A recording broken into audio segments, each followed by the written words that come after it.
সিঙ্গারা খেতে আমাদের কার না ভালো লাগে, আর সেটা যদি হয় বাড়ির বানানো তাহলে তো আর কোনো কথাই নয়। আসসালামু আলাইকুম দর্শক বন্ধুরা, নিহিকা কিচেনে আপনাদের সবাইকে স্বাগত। আজকে আমি বাড়িতে বানিয়েছি মিনি সিঙ্গারা, খুবই ক্রিস্পি আর খেতে এতটাই সুন্দর। আপনারা বানালে তবেই বুঝতে পারবেন এই সিঙ্গারাটা খেতে কতটা সুন্দর হয়। তো দেখুন এই সিঙ্গারাটা আমি কিভাবে বানিয়েছি।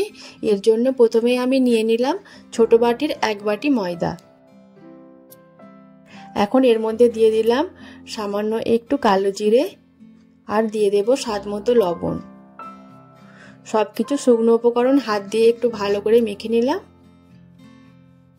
এখন মাঝখানটা একটু ফাঁকা করে দিলাম আর এখানে আমি দিয়ে দেব রিফাইন অয়েল। তো এখানে আমি 2 টেবিল চামচ পরিমাণ রিফাইন অয়েল দিয়ে দিয়েছি। এবার তেলটা প্রথমে খুব ভালো করে ময়দার সঙ্গে ঘষে ঘষে মেখে নিতে হবে। হাত দিয়ে যত সুন্দর করে এটা ঘষা হবে সিঙ্গারাগুলো কিন্তু ততটাই সুন্দর হবে, ততটাই ক্রিস্পি হবে। আর দেখুন বেশ কিছুক্ষণ ঘষে নেওয়ার পর হাতে এইভাবে মুঠো করে নিলে একটা মন্ড হয়ে যাচ্ছে, তাহলে বুঝে নিতে হবে একদম ময়ামটা ঠিক আছে। এবার আমি এখানে উষ্ণ গরম পানি নিয়ে নিয়েছি আর এই পানি দিয়ে আমি হালকা হালকা করে অল্প অল্প পানি দিয়ে একটা ডো মেখে নেব। তো ডোটা একটু শক্ত করে মাখতে হবে, যেন খুব নরম না হয়ে যায়, সেদিকে একটু লক্ষ্য রাখতে হবে। তো বারে বারে আমি অল্প অল্প পানি দিতে থাকবো আর ডোটা মেখে নিতে থাকবো। আমি মাত্র ছোট বাটির 1 বাটি ময়দা দিয়ে কিন্তু সিঙ্গারাগুলো বানাবো, আর এই ছোট্ট 1 বাটির ময়দাতেই কিন্তু অনেকগুলো সিঙ্গারা হবে, সেগুলো আপনারা দেখে নেবেন। তো ময়দাটা মাখিয়ে নেওয়া হয়ে গেছে। এখন গ্যাসের মধ্যে আমি দিয়ে দিলাম কিছুটা তেল আর ওর মধ্যে দিয়ে দিলাম এখানে অল্প একটু চীনাবাদাম। তো নেড়ে চেড়ে চীনাবাদামগুলো একটু ভেজে নিতে হবে।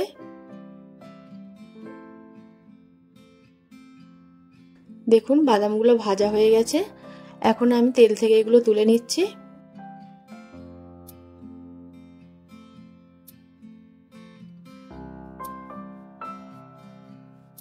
তুলে নেওয়া হয়ে গেলে ওই কড়াইয়ের মধ্যে দিয়ে দেবো আরও কিছুটা তেল।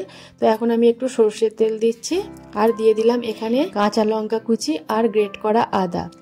গ্যাসের ফ্লেমটা লো রেখে এগুলো একটু ভেজে নিতে হবে। এখন দিয়ে দিলাম এখানে 1/2 চামচ পরিমাণ হিং দিয়ে আবার একটু ভালো করে মিশিয়ে নিচ্ছি। এবার আমি এখানে কিছু মশলা অ্যাড করব। তো প্রথমে দিয়ে দিলাম সামান্য একটু হলুদ গুঁড়ো, কাশ্মীরি লঙ্কার গুঁড়ো আর দিয়ে দিলাম ভাজা ধনে জিরের গুঁড়ো। এবার সব কিছু মিশিয়ে মশলাটা একটু কষিয়ে নিচ্ছি। কষিয়ে নেওয়া হয়ে গেলে এখানে আমি আগে থেকে সেদ্ধ করে রাখা আলু দিয়ে দিলাম। তো দুটো আমি ছোট সাইজের এখানে সেদ্ধ আলু করে নিয়েছিলাম। মিডিয়াম সাইজের আলুগুলো হবে আগে থেকেই সেদ্ধ করে রেখেছিলাম, সেগুলো এর মধ্যে ভেঙে দিয়ে দিলাম। এবার আলুর সঙ্গে মশলাগুলো খুব ভালো করে একটু মিশিয়ে নিচ্ছি।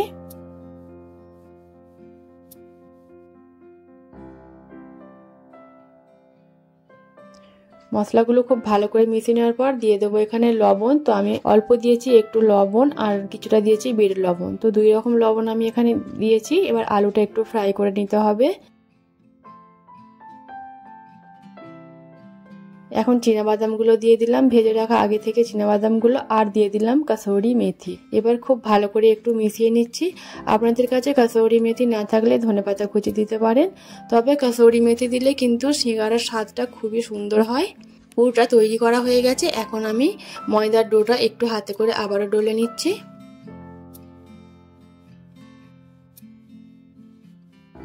এবার এ থেকে আমি 2টো বড় সাইজের লেচি কেটে নিচ্ছি। দেখুন একটা লেচি আমি রেখে দেব আর বাকি অন্য একটা লেচি হাত দিয়ে খুব ভালো করে গোল করে নিলাম। এখন বড় সাইজের একটা রুটি বেলে নিতে হবে।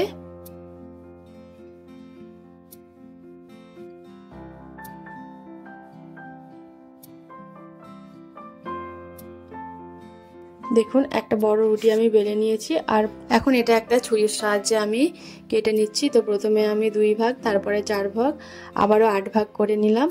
তো এইভাবে আমি গোল রুটিটাকে মোট 8টা ভাগে ভাগ করে নিলাম।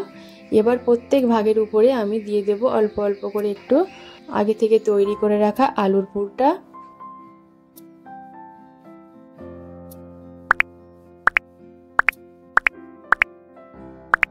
এবার চারপাশে একটু পানি মাখিয়ে দিতে হবে যাতে এটা ভাজার সময় না খুলে যায়। এবার কিভাবে আমি এটাকে বানাচ্ছি দেখুন। সিঙ্গারাটা কিভাবে মুড়ে নিতে হবে দেখিয়ে দিচ্ছি।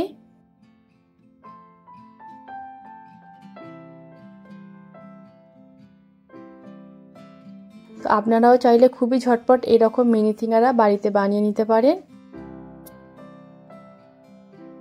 দেখুন একটা সিঙ্গারা তৈরি করা হয়ে গেছে, আমি আরও দেখিয়ে দিচ্ছি একটা। আপনারা একটু ভালো করে দেখে নিন, বারবার দেখলে কিন্তু বুঝে নিতে পারবেন যে কিভাবে আমি সিঙ্গারাটা মুড়ছি।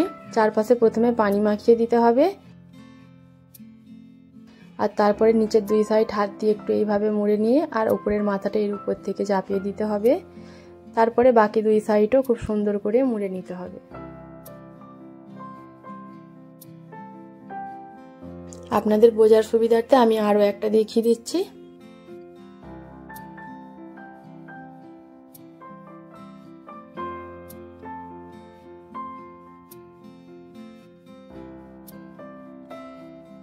দেখুন নিশ্চয়ই আপনারা বুঝতে পেরে গেছেন যে কিভাবে সিঙ্গারাগুলো মুড়ে নিতে হবে। তো সমস্ত সিঙ্গারাগুলো কিন্তু আমি একইভাবে মুড়ে নেব।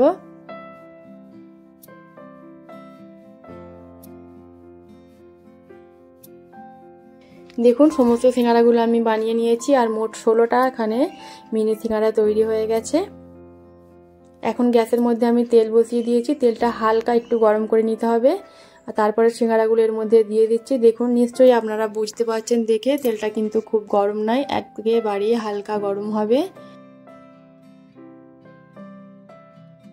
আর এরকম হালকা গরম রেখেই কিন্তু সিঙ্গারাগুলো প্রথম থেকে শেষ পর্যন্ত ভাজতে হবে, তবেই সিঙ্গারাগুলো খুবই ক্রিস্পি একবারে মুচমুচে থাকবে। আর অনেকক্ষণ পর্যন্ত এগুলো কিন্তু এরকমই শক্ত একদম মুচমুচে থাকবে, একটু নরম হয়ে যাবে না। দেখুন বেশ কিছুক্ষণ ধরে আমি সিঙ্গারাগুলো নেড়েচেড়ে ভেজে নিয়েছি, আর কতটা সুন্দরের কালারটাও এসে গেছে দেখুন।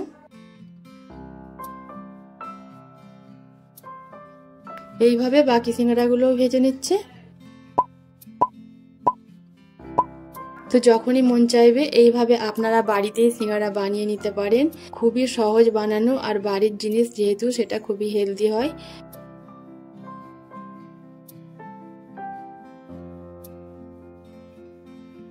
তো সমস্ত সিঙ্গারাগুলো আমি ভেজে নিলাম, আর দেখুন কতটা ঝটপট বাড়িতেই বানানো হয়ে গেল সিঙ্গারা। তো যখনই খেতে ইচ্ছা করবে এইভাবে আপনারাও বানিয়ে নিতে পারেন, খেতে খুবই ভালো লাগে। আর এটা প্রায় 3-4 ঘন্টা পরেও আমরা যখন খেয়েছিলাম তখন একই রকম ছিল, আরও হয়তো অনেকক্ষণ পর্যন্ত এগুলো খুবই সুন্দর থাকতো, একটুও কিন্তু নরম হয়ে যায়নি। তো আশা করি আপনাদের এই রেসিপিটা খুবই ভালো লেগেছে। ভালো লাগলে লাইক করবেন, আমার চ্যানেলে নতুন বন্ধু হয়ে থাকলে চ্যানেলটা সাবস্ক্রাইব করে দেবেন। যারা আগে থেকেই সাবস্ক্রাইব করেছেন তাদেরকে অসংখ্য ধন্যবাদ। আর দেখুন সিঙ্গারাটা কতটা ক্রিস্পি হয়েছে, আমি আপনাদেরকে ভেঙেও দেখাচ্ছি। দারুণ স্বাদের এই সিঙ্গারাটা আপনারাও বাড়িতে একবার অবশ্যই ট্রাই করবেন। তো আশা করি আপনাদের রেসিপিটা ভালো লেগেছে। আল্লাহ হাফিজ।